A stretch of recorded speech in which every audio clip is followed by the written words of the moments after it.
Exit poll के नतीजों के अनुसार एनडीए देश में तीसरी बार प्रचंड जीत की ओर अग्रसर है, लेकिन कांग्रेस ने एग्जिट पोल पर सवाल खड़े किए हैं। कांग्रेस पार्टी के राष्ट्रीय प्रवक्ता एवं ट्यूक से विधायक कुलदीप राठौर ने कहा कि एग्जिट पोल का क्या आधार है, ये बताया जाना चाहिए। कुलदीप राठौर ने कहा कि एग्जिट पोल बीजेपी दफ्तर में बनाए गए हैं। एग्जिट पोल देश में सनसनी पैदा करते हैं। इनका आधार क्या है, ये चैनलों को बताना चाहिए कि कितने लोगों की राय ली गई। कहीं कोई मीडिया से जुड़ा व्यक्ति मतदान केंद्रों पर सर्वे करता हुआ नजर नहीं आया। राठौर ने कहा कि उन्होंने प्रदेश और बाहर भी प्रचार किया, लेकिन कहीं भी लोग बीजेपी के प्रति उत्साहित नहीं दिखे। बीजेपी ने मुद्दों के बजाय व्यक्तिगत छींटाकसी की और सांप्रदायिक ध्रुवीकरण की राजनीति की है। पोल किस आधार पे घोषित किए गए? मेरा ये कहना है कि इसका वैज्ञानिक आधार होना चाहिए। आप जनता में ये लेके आए कि हमने इतने सैंपल लिए, इतने बूथ में गए और उसके बाद हमने ये एग्जिट पोल हमने घोषित की। ऐसा कुछ नहीं हुआ।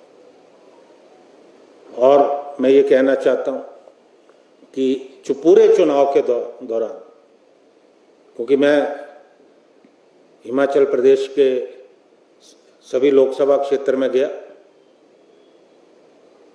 मैं हिमाचल से बाहर भी गया, कहीं भी जनता में मैंने भारतीय जनता पार्टी के प्रति उत्साह नहीं देखा। मैंने अपने क्षेत्र का तो पूरी पंचायतों का दौरा किया और जो मुद्दे इन चुनावों में विपक्षी गठबंधन ने उठाए, उनका असर बराबर नजर आ रहा था। चाहे बेरोजगारी को लेकर बात हो कि आज जो है 70 करोड़ बेरोजगार, और हमारा जो कांगड़ा और हमीरपुर है, वहां तो अग्निवीर को लेकर जो युवा हैं उनमें बहुत ज्यादा आक्रोश था कि 4 साल में आप 10-11 लाख की राशि देकर रिटायर कर रहे हो। बहुत ज्यादा रोष हमने वहां देखा। महंगाई को लेकर था और जो बुद्धिजीवी वर्ग है उन्हें इलेक्ट्रल बॉन्ड को लेकर भी संशय था। अब भारतीय जनता पार्टी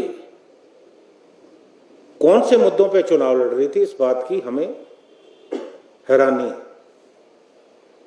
ये बात सही है कि भारतीय जनता पार्टी ने देश में एक सांप्रदायिक ध्रुवीकरण का प्रयास किया, भाई को भाई से लड़ाने की बात की। चाहे देश के प्रधानमंत्री श्री नरेंद्र मोदी हों या भारतीय जनता पार्टी के तमाम जो वरिष्ठ नेता, मुद्दों पे उन्होंने चर्चा नहीं की। राहुल गांधी पर छीटाकशी, विपक्ष के जो और नेता हैं उन पे छीटाकशी, व्यक्तिगत आरोप। मुझे लगता है कि किसी भी लोकतंत्र में चुनाव मुद्दों पे होते हैं। आप व्यक्तिगत छीटाकशी पर, व्यक्तिगत टीका टिप्पणियों पर चुनाव नहीं लड़ सकते। और कुछ बातें इतनी छोटी और बचकानी थी जिनसे चुनाव प्रभावित नहीं हो सकते। अब प्रधानमंत्री जी ने कहा कि अगर इंडिया गठबंधन सत्ता में आता है तो राम मंदिर पर बुलडोजर चला दिए जाए। आप क्या बताइए, ये व्यवहारिक है? यहां कई जगह पर जाकर उन्होंने कहा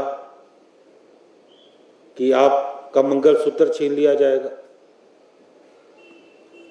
किसानों को कहा कि आपके घर में जो ये भैंस है ये उठाकर जो है मुसलमानों को दी जाएगी। कुल मिलाकर इतनी छोटी बातें और इतना बड़ा लोकतंत्र, आज भारत का लोकतंत्र दुनिया में जो बड़े बड़े लोकतांत्रिक देश हैं उनके बराबर। वहीं कुलदीप राठौर ने जल रहे प्रदेश के जंगलों को लेकर अपनी सरकार और वन विभाग पर निशाना साधा है। आग से प्रदेश में गर्मी बढ़ गई है, जंगलों में आग की घटनाएं बढ़ी है। पहले अधिकारी चुनाव में व्यस्त होने की बात कह रहे थे, लेकिन अब अधिकारी क्या कर रहे हैं? अधिकारी केवल तनख्वाह लेने के लिए है। उन्होंने कहा कि उन्होंने सीएम के समक्ष मामला उठाया है। सीएम ने आग की घटनाओं को लेकर अधिकारियों के साथ बैठक करी है और जिन लोगों के घर और बगीचे जले हैं उन्हें मुआवजा दिया जाना चाहिए। कि जिस तरह से शेयर मार्केट को प्रभावित किया जा रहा, आज आप सेंसेक्स और निफ्टी को देखें, आज अडानी जी के भाव बहुत ज्यादा बढ़ गए।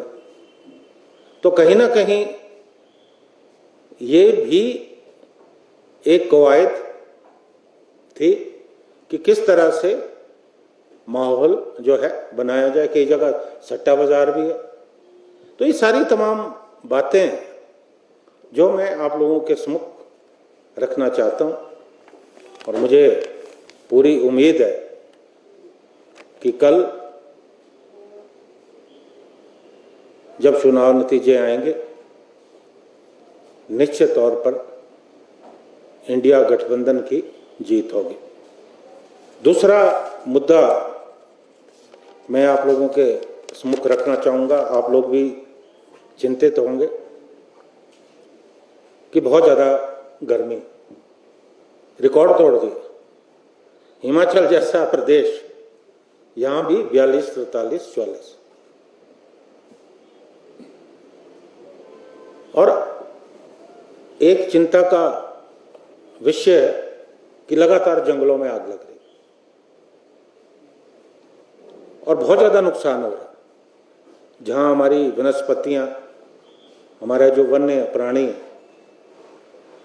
वो काल का ग्रास बन रहे हैं। क्योंकि चुनाव चल रहा था, हमने भी कई जगह अधिकारियों से बात की। पानी की, पीने की बहुत ज्यादा समस्या है, आप लोग भी जूझ रहे होंगे। तो उस वक्त जवाब ये मिला कि इलेक्शन ड्यूटी।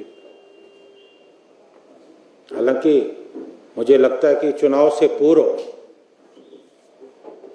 जो है इस बात पे निश्चित तौर पे नजर रखी जानी चाहिए थी कि गर्मियों में हमें कैसे निपटना। क्योंकि मुझे याद है कि लगभग कोई 14-15 वर्ष पूर्व हाई कोर्ट में एक पब्लिक इंटरेस्ट लिटिगेशन फाइल हुई थी जो जंगलों में आग लग रही थी। क्योंकि मैं उस वक्त भारत सरकार का वरिष्ठ अधिवक्ता था, तो मैं पर्यावरण मंत्रालय की तरफ से उसमें पेश हुआ, मिनिस्ट्री ऑफ एनवायरनमेंट। और उसमें हाई कोर्ट ने स्पष्ट निर्देश दिए थे कि कार्य योजना बनाए। और मुझे नहीं मालूम कि आज इतने साल हुए हैं कि उस कार्य योजना पे अमल हुआ है या नहीं हुआ। क्योंकि कई जगह पर आग जानबूझ के लगाई जाती है। और सबसे बड़ी बात, जो फॉरेस्ट का महकमा है वो क्या कर रहा है? तमाम जो गार्ड्स हैं, क्या उन्होंने समय पे सूचना दी है?